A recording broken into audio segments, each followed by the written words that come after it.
Nothing gets the attention of tech consumers like a new product from Apple, which is why the new AirLog, wait a second, no, Apple has not released a new piece of wood that you can use for some sort of technical thing. However, Apple has released a new product called the AirTag. And you might be wondering, how does this log and these AirTags relate to each other? Well, let me tell you. One of the things that I always like to do whenever I hear about new technology coming onto the market is think about how I can use that technology in an educational setting. And in fact, that's what this whole channel is all about, using technology to help us learn and teach better. So if that resonates with you, go ahead and subscribe to the channel. If you like this video, hit like and share it with other people who might be interested. So what I wanted to do is I wanted to find a way to use AirTags in a bit of a unique way, in a learning way. I could use them to find a backpack, I could attach them to school equipment, I could use them to find my lost keys. But what if I wanted to do something like a location-based lesson? Well, I have another video on this channel and several different videos on this channel that relate to things like using GPSs in education or the difference between a GPS unit and the Apple Airtags. So either look for those videos or stay tuned, they'll be posted soon. But for this video, what I wanted to do was take a piece of wood that would float and I bored out the end of it. And I've actually attached through a little bit of industrial glue, I've waterproofed it and I've put industrial glue, I have created my own Apple Airlog.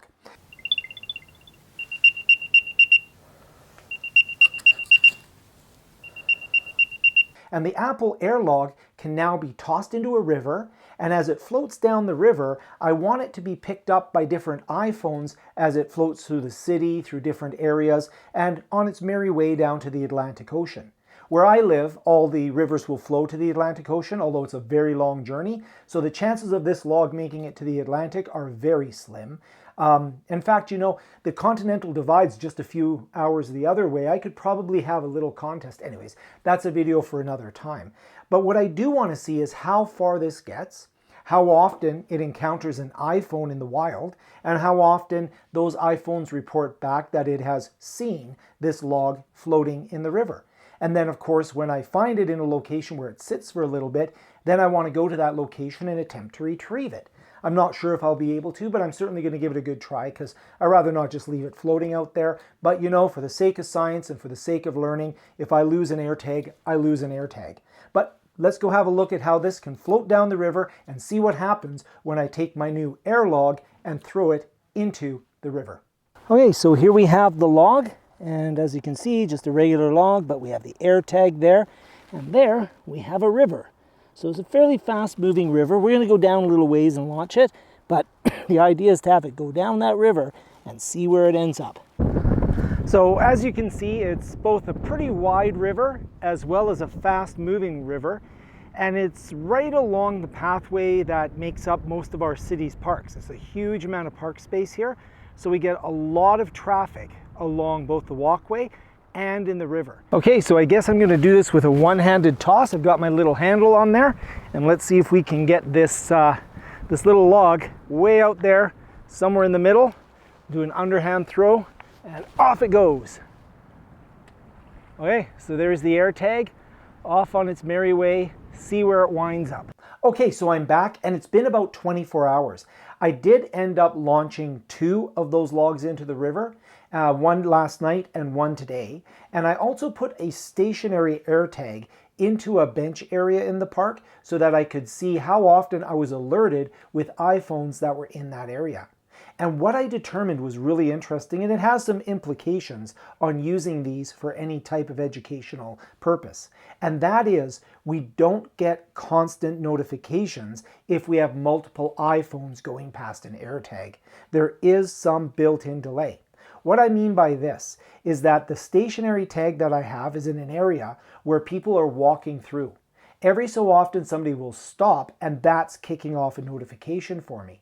But more often, if somebody just walks past that area and they go through that range of that AirTag within a certain time period, which I have yet to determine what that time period is, it will not trigger a notification.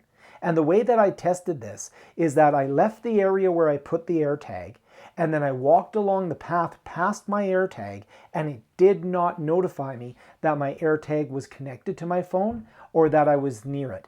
so it didn't trigger a notification. But shortly thereafter, somebody must have gone to that area, maybe sat there for a few moments, and it did trigger the notification that my AirTag had been found. So that was an interesting find. How does this affect the logs that are in the river? Well, if they're just floating past somebody with an iPhone, I don't think it's going to trigger a notification. One of them, in fact, has yet to trigger a notification during its entire life. I think it's down the river quite a ways. Another one did trigger a notification a few hours after it was launched. That notification could mean that this particular one has got caught up in some branches or in some debris in the river, and it's currently in some rocks or is in the river in a stationary position, and somebody with an iPhone has been in contact with that stationary position for a period long enough to trigger the notification. So from a classroom perspective, this is going to be very interesting. Instead of being able to attach these to objects and track them, as I was hoping I'd be able to do, it's really not going to work that way. So we're not going to be able to, for example, attach them to a little floating device or something along those lines. But there are still a number of classroom experiments that I think would be very useful for teaching and training. I was thinking, for example, avalanche training or the ability to find something in an area. So stay tuned. I'm going to look at some other types of experiments that I can do in order to help with outdoor education and in order to help us use AirTags in a way beyond just retrieving lost items, but learning actively with geography and location services.